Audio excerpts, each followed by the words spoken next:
Just imagine North Korea in 20 years when everybody has to wear a biometric bracelet which constantly monitors your blood pressure, your heart rate, your brain activity, 24 hours a day.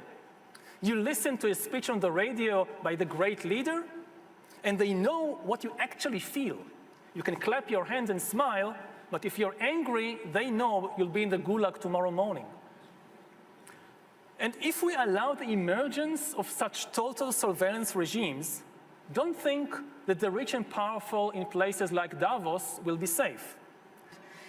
I'm the chairman of Bain & Company, and welcome to this session on how to survive the 21st century. It's not a new topic, but it's really getting urgent. 18 years ago, Martin Rees, Britain's astronomer royal, published a book on the topic. He gave civilization a 50-50 chance of surviving the 21st century.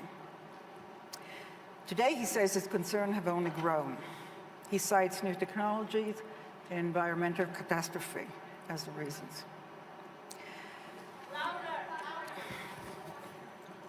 Well, don't yell at me, yell at the technician. Can you hear me now? Okay. Should I repeat what I said? Sorry, guys. Well, first I introduce myself. I'm Orit Gadish. The order there is a little misleading. I'm the chairman of Bain & Company, and I welcomed you to the session on how to survive the 21st century. I started by saying that this is not a new topic and mentioned that 18 years ago, Martin Rees, Britain's astronomer royal, published a book on the topic. And he gave civilization a 50-50 chance of surviving the 21st century. He published another book this year, or actually last year, and his concerns have only grown. He cited technology and environmental catastrophe as the reasons. Now, being over 30, it is highly unlikely that I will survive the 21st century. And some days, especially when I hear about the fires in Australia, or hear yet another example of our data being used to manipulate us surreptitiously, I find myself kind of glad of that, but I fear that the next generations may live to see horrific things. But perhaps not, especially if we start to really get serious about the existential issues that are coming now into plain sight. With us today is Yuval Noah Harari. He's a best-selling author of 3 books. The latest is 21 Lessons for 21st Century. He's a historian and a philosopher. He has thought long and hard about 3 existential challenges: nuclear war, ecological collapse, and technological disruption. Also with us is Mark Rutte, also an historian. He's been the Prime Minister of the Netherlands for 10 years. In 2019, the World Economic Forum Competitiveness Report ranked the Netherlands as 4th globally and 1st in Europe. It's a pretty good report card for a nation with some real challenges that are relevant to the topic we were going to be talking about today. As many of you know, about 1/3 of the country is below sea level. The Dutch are famous for their dikes. And they're also famous for the little boy who plugged the leak in one of those dikes until help arrived. There are not enough little boys to just plug the threats that surround us today. But perhaps we can learn something from such devotion to a common good, which this is what it portrayed. To kick things off, Yuval is going to share some of his current thought. Thank you. So hello, everyone. I hope you hear me okay. If not, just make a sign. As we enter the 3rd decade of the 21st century, humanity faces so many issues and questions that it's really hard to know what to focus on. So I would like to use the next 20 minutes to help us focus. Of all the different issues we face, 3 problems pose existential challenges to our species. These 3 existential challenges are nuclear war, ecological collapse, and technological disruption. We should focus on them. Now, nuclear war and ecological collapse are already familiar threats. So let me spend some time explaining the less familiar threat posed by technological disruption. In Davos, we hear so much about the enormous promises of technology, and these promises are certainly real, but technology might also disrupt human society and the very meaning of human life in numerous ways, ranging from the creation of a global useless class to the rise of data colonialism and of digital dictatorships. First, we might face upheavals on the social and economic level. Automation will soon eliminate millions upon millions of jobs, and while new jobs will certainly be created, it is unclear whether people will be able to learn the necessary new skills fast enough. Suppose you're a 50-year-old truck driver, and you just lost your job to a self-driving vehicle. Now, there are new jobs in designing software or in teaching yoga to engineers.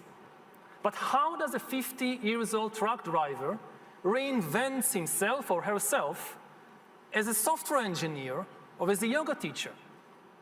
And people will have to do it not just once, but again and again throughout their lives, because the automation revolution will not be a single watershed event following which the job market will settle down into some new equilibrium.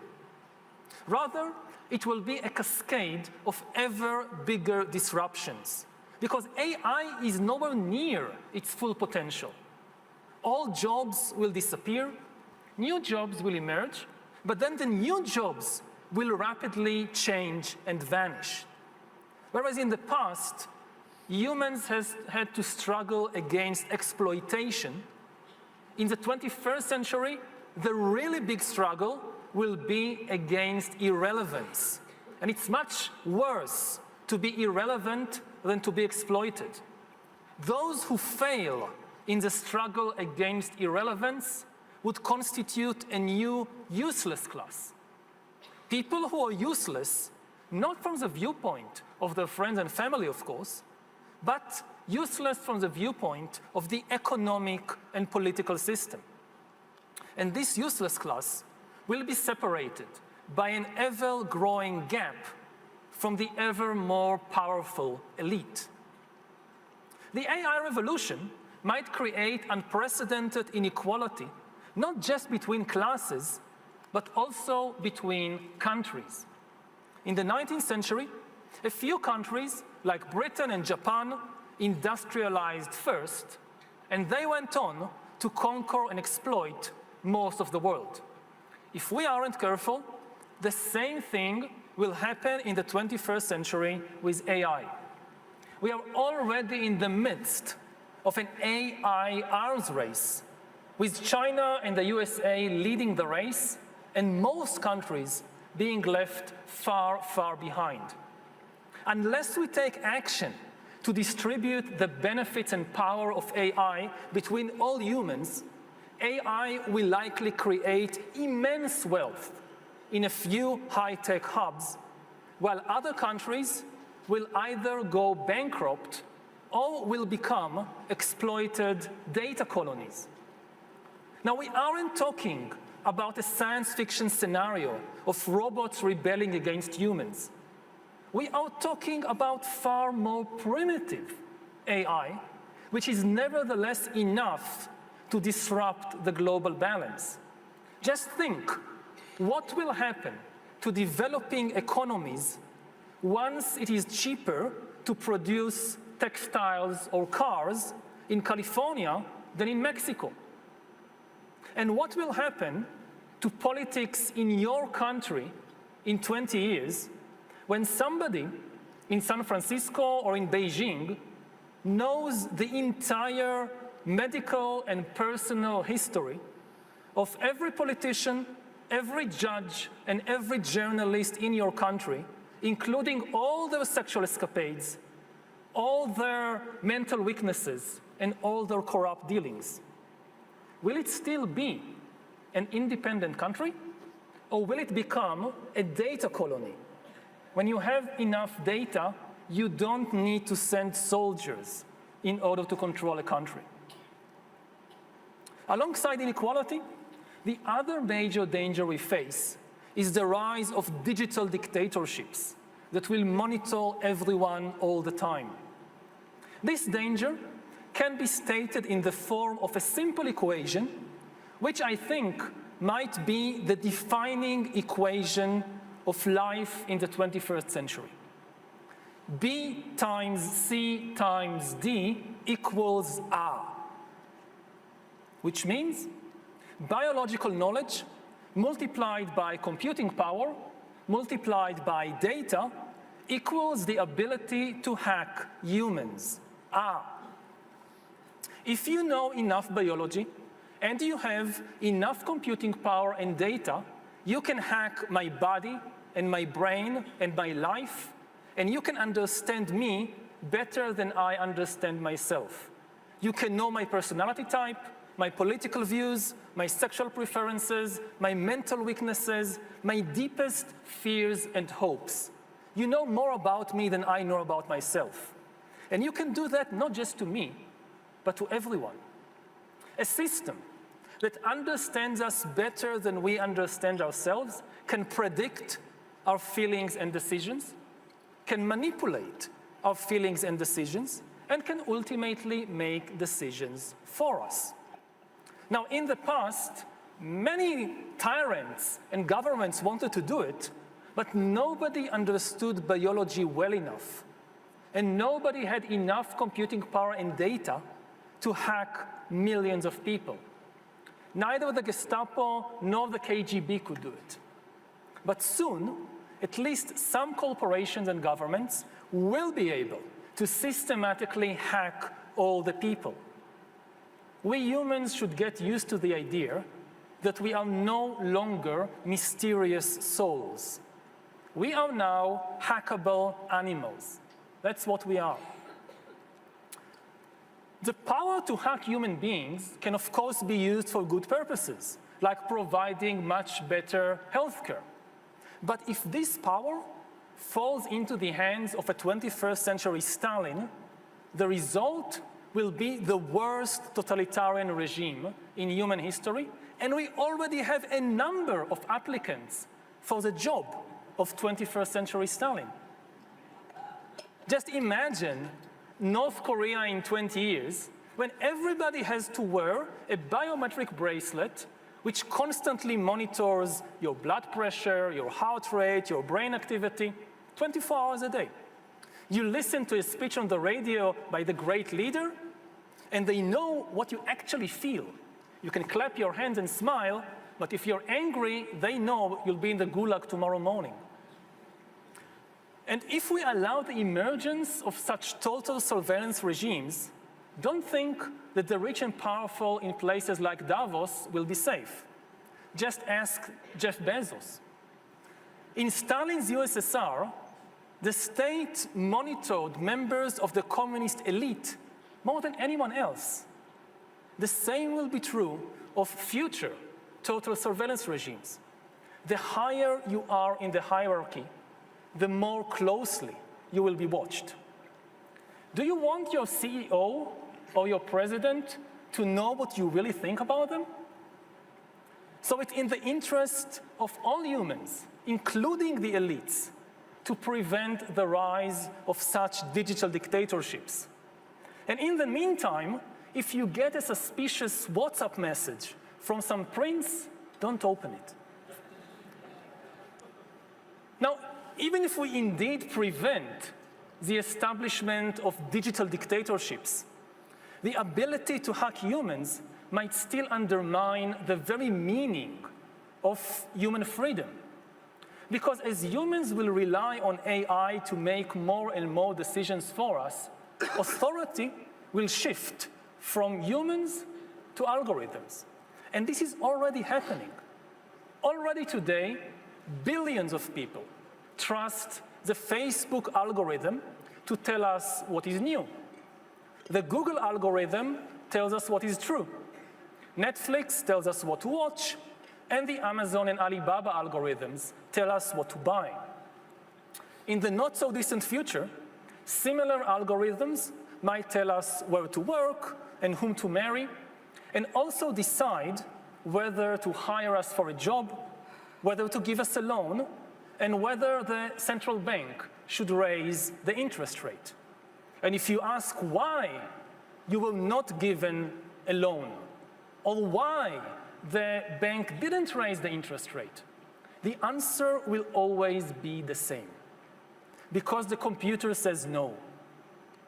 And since the limited human brain lacks sufficient biological knowledge, computing power, and data, humans will simply not be able to understand the computer's decisions. So even in supposedly free countries, humans are likely to lose control over our own lives and also lose the ability to understand public policy. Already now, how many humans really understand the financial system? Maybe 1%, to be very generous. In a couple of decades, the number of humans capable of understanding the financial system will be exactly 0. Now, we humans are used to thinking about life as a drama of decision-making. What will be the meaning of human life when most decisions are taken by algorithms? We don't even have philosophical models to understand such an existence.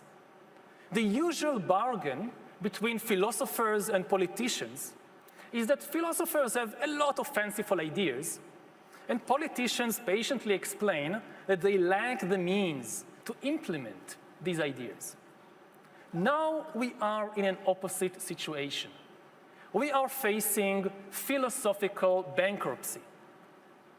The twin revolutions of infotech and biotech are now giving politicians and business people the means to create heaven or hell, but the philosophers are having trouble conceptualizing what the new heaven and the new hell will look like.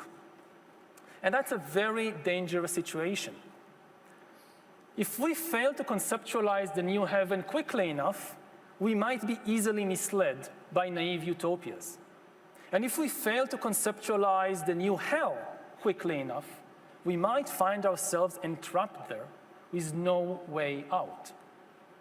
Finally, technology might disrupt not just our economy and politics and philosophy, but also our biology. In the coming decades, AI and biotechnology will give us godlike abilities to re-engineer life and even to create completely new life forms. After 4 billion years of organic life shaped by natural selection, we are about to enter a new era of inorganic life shaped by intelligent design. Our intelligent design is going to be the new driving force of the evolution of life. And in using our new divine powers of creation, we might make mistakes on a cosmic scale. In particular, governments, corporations, and armies are likely to use technology to enhance human skills that they need, like intelligence and discipline, while neglecting other human skills, like compassion, artistic sensitivity, and spirituality. The result might be a race of humans who are very intelligent and very disciplined, but lack compassion, lack artistic sensitivity, and lack spiritual depth. Of course, this is not a prophecy. These are just possibilities. Technology is never deterministic. In the 20th century, people used industrial technology to build very different kinds of societies. Fascist dictatorships, communist regimes, liberal democracies. The same thing will happen in the 21st century. AI and biotech will certainly transform the world, but we can use them to create very different kinds of societies. And if you're afraid of some of the possibilities I've mentioned, you can still do something about it. But to do something effective, we need global cooperation. All the three existential challenges we face are global problems that demand global solutions. Whenever any leader says something like, "My country first," we should remind that leader that no nation can prevent nuclear war or stop ecological collapse by itself. And no nation can regulate AI and bioengineering by itself. Almost every country will say, "Hey, we don't want to develop killer robots or to genetically engineer human babies. We are the good guys. But we can't trust our rivals not to do it. So we must do it first." If we allow such an arms race to develop in fields like AI and bioengineering, it doesn't really matter who wins the arms race. The loser will be humanity. Unfortunately, just when global cooperation is more needed than ever before, some of the most powerful leaders and countries in the world are now deliberately undermining global cooperation. Leaders like the US president tell us that there is an inherent contradiction between nationalism and globalism, and that we should choose nationalism and reject globalism. But this is a dangerous mistake. There is no contradiction between nationalism and globalism, because nationalism isn't about hating foreigners. Nationalism is about loving your compatriots. And in the 21st century, in order to protect the safety and the future of your compatriots, you must cooperate with foreigners. So in the 21st century, good nationalists must be also globalists. Now, globalism doesn't mean establishing a global government, abandoning all national traditions, or opening the border to unlimited immigration. Rather, globalism means a commitment to some global rules. Rules that don't deny the uniqueness of each nation, but only regulate relations between nations. And a good model is the Football World Cup. The World Cup is a competition between nations, and people often show fierce loyalty to their national team. But at the same time, the World Cup is also an amazing display of global harmony. France can't play football against Croatia unless the French and Croatians agree on the same rules for the game. And that's globalism in action. If you like the World Cup, you're already a globalist. Now, hopefully, nations could agree on global rules, not just for football, but also for how to prevent ecological collapse, how to regulate dangerous technologies, and how to reduce global inequality. How to make sure, for example, that AI benefits Mexican textile workers and not only American software engineers. Now, of course, this is going to be much more difficult than football, but not impossible. Because the impossible, well, we have already accomplished the impossible. We have already escaped the violent jungle in which we humans have lived throughout history. For thousands of years, humans lived under the law of the jungle in a condition of omnipresent war. The law of the jungle said that for every 2 nearby countries, there is a plausible scenario that they will go to war against each other next year. Under this law, peace meant only the temporary absence of war. When there was peace between, say, Athens and Sparta, or France and Germany, it meant that now they are not at war, but next year they might be. And for thousands of years, people had assumed that it was impossible to escape this law. But in the last few decades, humanity has managed to do the impossible, to break the law, and to escape the jungle.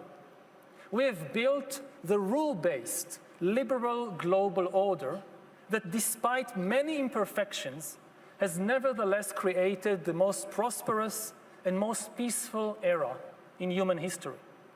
The very meaning of the word peace has changed. Peace no longer means just the temporary absence of war. Peace now means the implausibility of war.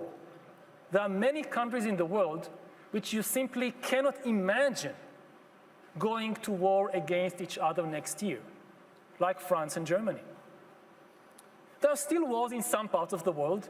I come from the Middle East, so believe me, I know this perfectly well. But it shouldn't blind us to the overall global picture. We are now living in a world in which war kills fewer people than suicide, and gunpowder is far less dangerous to your life than sugar. Most countries, with some notable exceptions like Russia, don't even fantasize about conquering and annexing their neighbors, which is why most countries can afford to spend maybe just about 2% of their GDP on defense, while spending far, far more on education and healthcare. This is not a jungle. Unfortunately, we've gotten so used to this wonderful situation that we take it for granted, and we are therefore becoming extremely careless. Instead of doing everything we can to strengthen the fragile global order, countries neglect it and even deliberately undermine it. The global order is now like a house that everybody inhabits and nobody repairs. It can hold on for a few more years, but if we continue like this, it will collapse, and we will find ourselves back in the jungle of omnipresent war. We've forgotten what it's like, but believe me as a historian, you don't want to go back there. It's far, far worse than you imagine. Yes, our species has evolved in that jungle and lived and even prospered there for thousands of years. But if we return there now, with the powerful new technologies of the 21st century, our species will probably annihilate itself. Of course, even if we disappear, it will not be the end of the world. Something will survive us. Perhaps the rats will eventually take over and rebuild civilization. Perhaps then the rats will learn from our mistakes. But I very much hope that we can rely on the leaders assembled here and not on the rats. Thank you.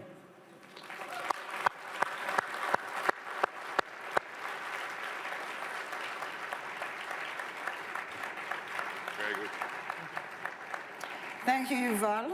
That was very thought-provoking and challenging introduction, and pretty frightening. Let's hope the rats don't get the upper hand.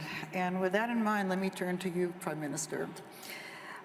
You're head of a government responsible for the well-being of millions of people.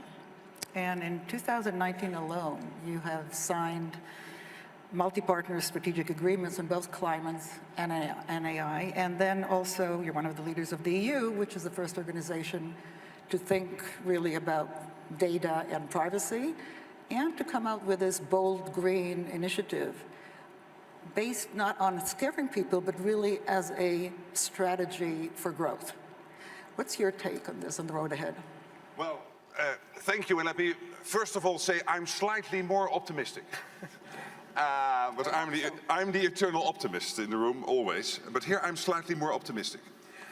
Because I believe there is a strategic, but also a societal and economic imperative, let's say a urgency to make sure that, be it artificial intelligence or be it this big issue of climate change, that we get a grip on it. But I will also briefly address some of the big issues just being mentioned, because of course they are rightly mentioned and we have to mitigate them.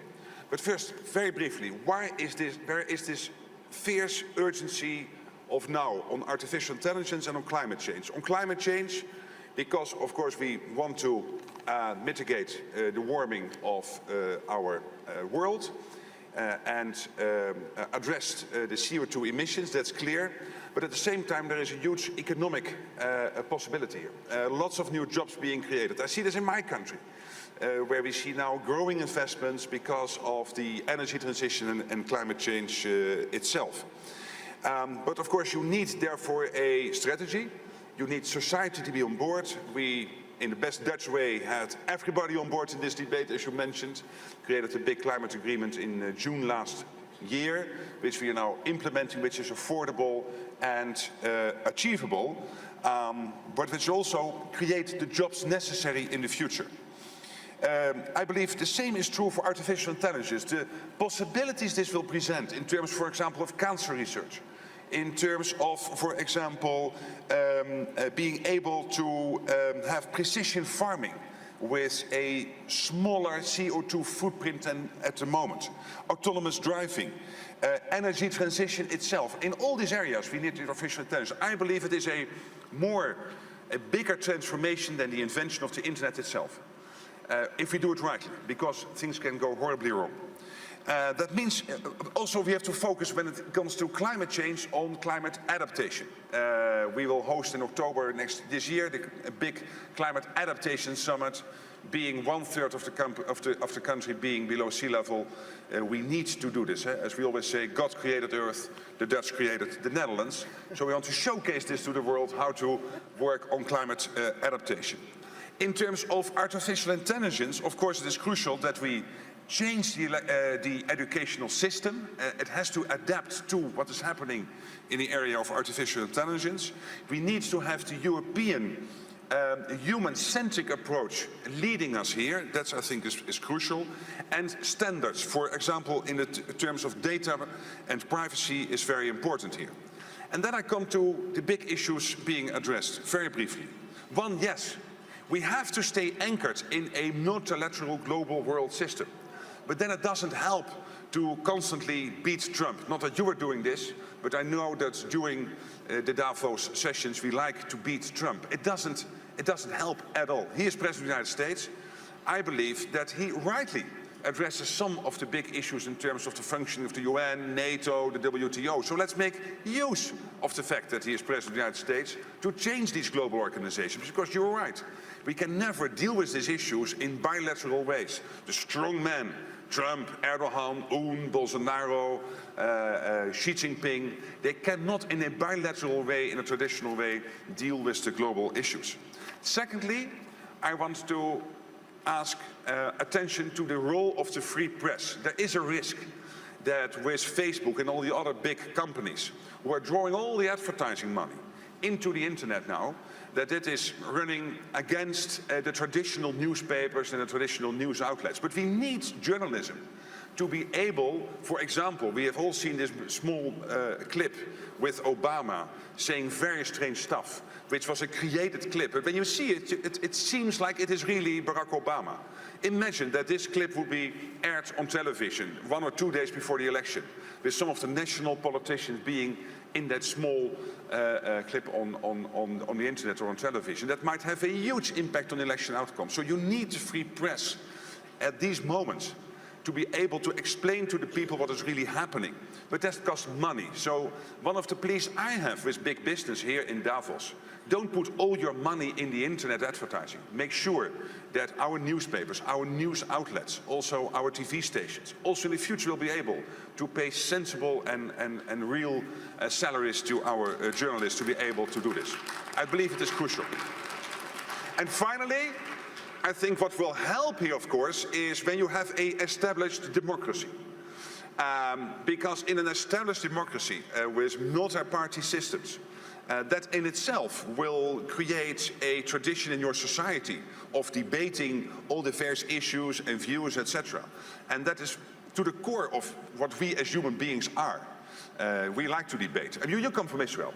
Israel is one big debating society. And most of our established democracies are, thrive on debate, thrive on opposing views. But that is also educating young people to be able to distinguish between the crazy stuff and the real stuff, to be able to come to their own conclusions on big societal issues. So an established democracy will be very helpful here, and that's why I'm so motivated to keep that running in the Netherlands. Well, thank you.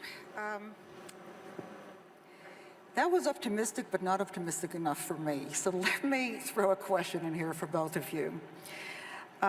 Completely support free press. I agree that innovation has done a lot for healthcare and a lot of other things, and democracy. But technology is still marching on.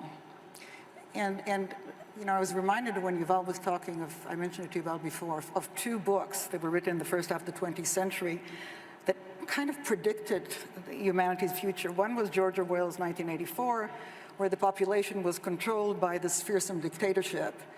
And surveillance was everywhere. The thought police was going after you. They knew what you were thinking, and they were going to prosecute you. And that's kind of like the digital dictatorship that Yuval talked about. The other book, which in some ways is more scary, is Huxley's Brave New World, where by contrast, the population is bred or programmed to want what the world state is willing to provide them. So they buy what the algorithm tells them that they should want. They do what the algorithm tells them they should be happy doing. In a way, it's this naive utopia that you talked about. Neither author, by the way, mentioned algorithms because the word as it exists now in the current use didn't exist. But unlike the book's protagonist, we do know that we're being manipulated. You mentioned that when you said why we need free press. Yuval mentioned that when he talked about where we are with algorithms. And the question is really whether we're going to let this continue. So should we, for example, demand that all algorithms that make or influence decisions are a matter of public record, or at least subject to some regulator who actually can unmask at least or understand how they're working and explain it to some people? Who is controlling the regulator? Well, you tell me. You're the politician. Well, but you tell me. We have to go there. Maybe, just briefly, I believe that in the end you want the people in your country to be the regulators, collectively. Take 1984. Well, we have our global regulator that then lets countries decide how to do that. In terms of regulating artificial intelligence to make sure that privacy is protected, that data is protected. Yes, I agree, you need regulation there, and at the moment that is going on to make sure that, for example, European Union is the biggest data mine in the whole world. And everybody would like to mine that data. So it is crucial that you have regulation in place. But at the end, the strongest regulation is independent thinking people and all classes of society. And that is at the core of our societal system. And I mean, to a certain extent, this issue of you being manipulated to buy certain stuff is not new. We know that even in the 19th century in magazines you would find advertising geared to your particular preferences. That is not too different from what is happening nowadays in algorithms on the internet. Of course, it was old-fashioned, but trying to somehow be able to channel your message to a particular audience is not different from what happened in the traditional media in the 19th and 20th century, advertising, whatever. What you don't want is things like Cambridge Analytica, that there was this impression that on what you were doing in the internet on Facebook was basically being geared to certain messages given to you, which would then almost conduce you to vote in favor or against the Brexit referendum or whatever. I think in reality it was not that sophisticated as we sometimes think, but of course these risks are there, so you need some form of regulation. But in the end, let's not be too scary about this, because if we start to regulate it too heavily, then that will immediately pose the question, who is controlling the regulator? Because that man or woman will have a lot of power. Yuval, do you want? If I can be a bit more scary nevertheless, you know, the AI revolution is barely an infant. You know, 5 years ago, nobody talked about AI except for a few scientists. And what we saw in the 2016 elections with Cambridge Analytica, that's nothing. I mean, we still haven't passed the crucial watershed. The real watershed is the union of AI with biometrics. At present still, the vast majority of data being mined and people being hacked, it's not based on my biological knowledge, on my biological data. It's based on where I click, where I go, what I buy, and things like that. It's still outside the body. The real line in the sand is when biometric sensors become ubiquitous, and it's happening, and the data starts coming from within the body. And they can access your heart, your brain, not just your credit card. And again, AI it's nowhere near its full capacity. It's going to get much, much more sophisticated.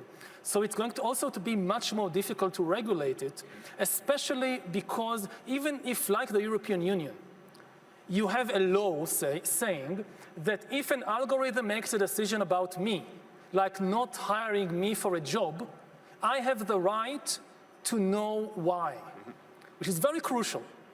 But to me, it seems completely ineffectual because the way algorithms make decisions about us is based on enormous amounts of data points. When a human decides not to hire me for a job, it's usually based on 2 or 3 salient data points, and I can understand why. Hey, you're gay, you're Jewish, we don't want you. Hey, that's discrimination, you can't do that, that's easy. But an algorithm, the big thing about big data and AI, you take thousands, tens of thousands of data points, each contributing a very small percentage. And that's how it makes decisions.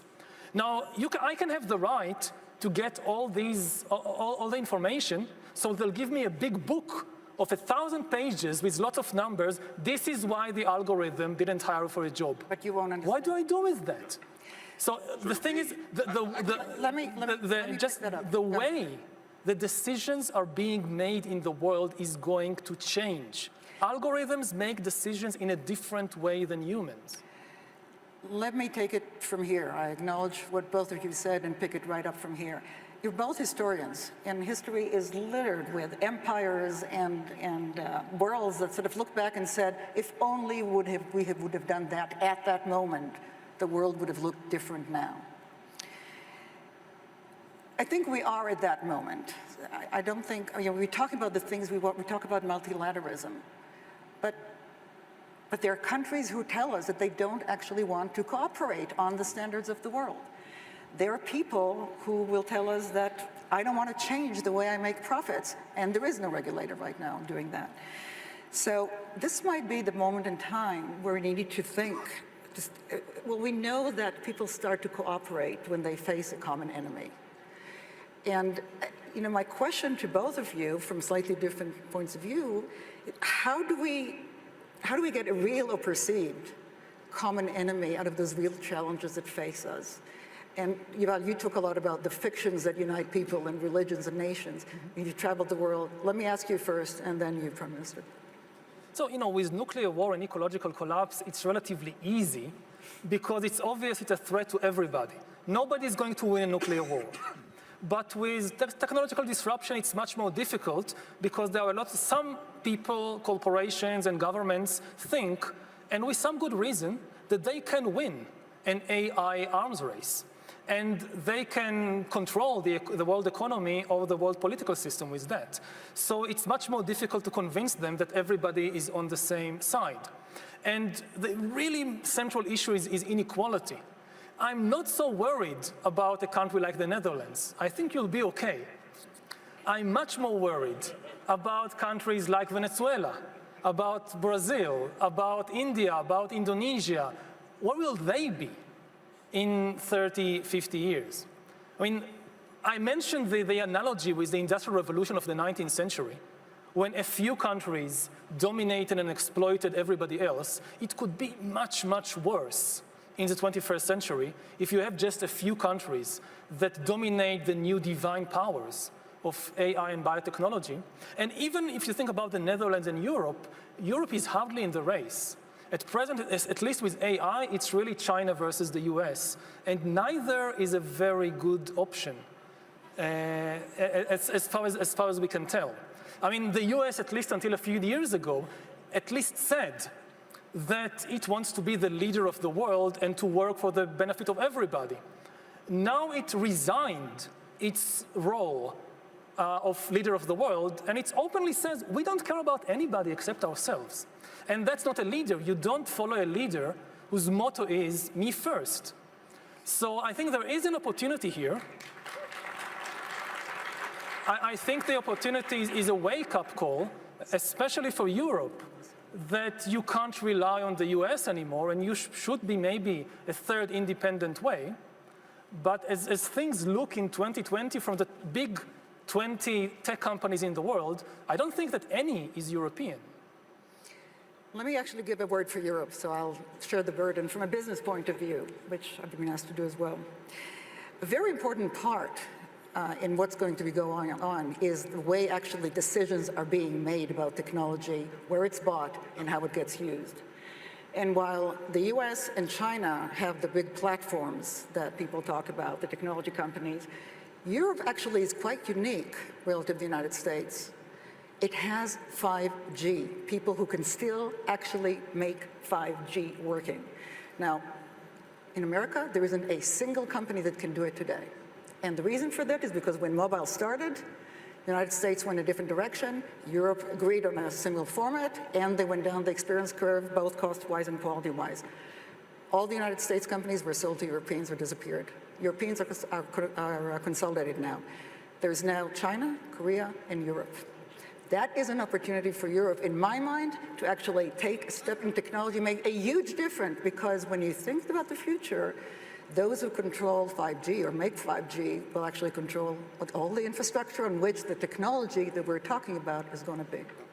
Well, I'm not as negative about America as some of you in this room, because I still believe America is the leader of the free world, and I cannot envisage any big global issue being solved without the involvement of the USA.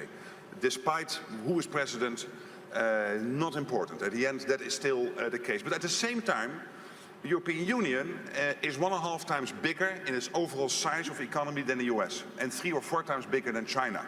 So the question, when they are fighting each other, the US and China, it's not about first place, it's about second place. So let's not forget it. And you're right, the European Union has many, and the European countries have many other advantages. And I'd also agree that when talking about AI, and particularly when you see what will happen, as you put very clearly in your presentation, and the risks being involved, you need that regulation, including transparency.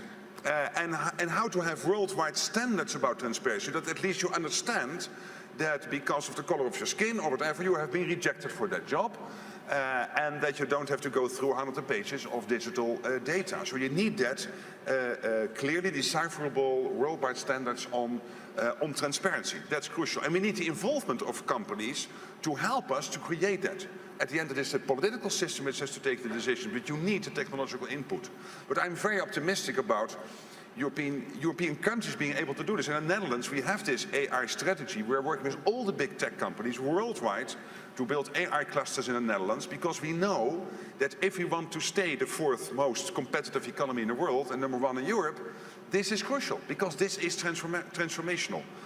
So yes, we have to acknowledge the risks and the downsides of these new technologies. But at the same time, for our societies to come along, let's also acknowledge the enormous amount of good this can create in terms of our health, cancer research, the many things I mentioned earlier.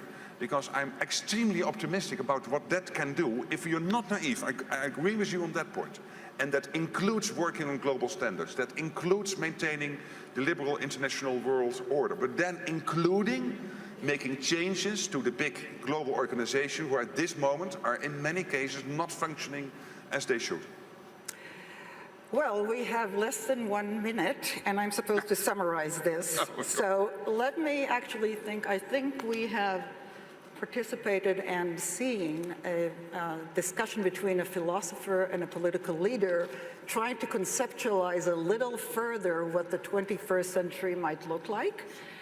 There was a little bit of pessimism, a little bit of optimism. I think a lot of realism as one starts to think about where to take that next, and it's important to talk about those things and to realize them. So please join me in thanking both speakers for today's excellent. And our moderators.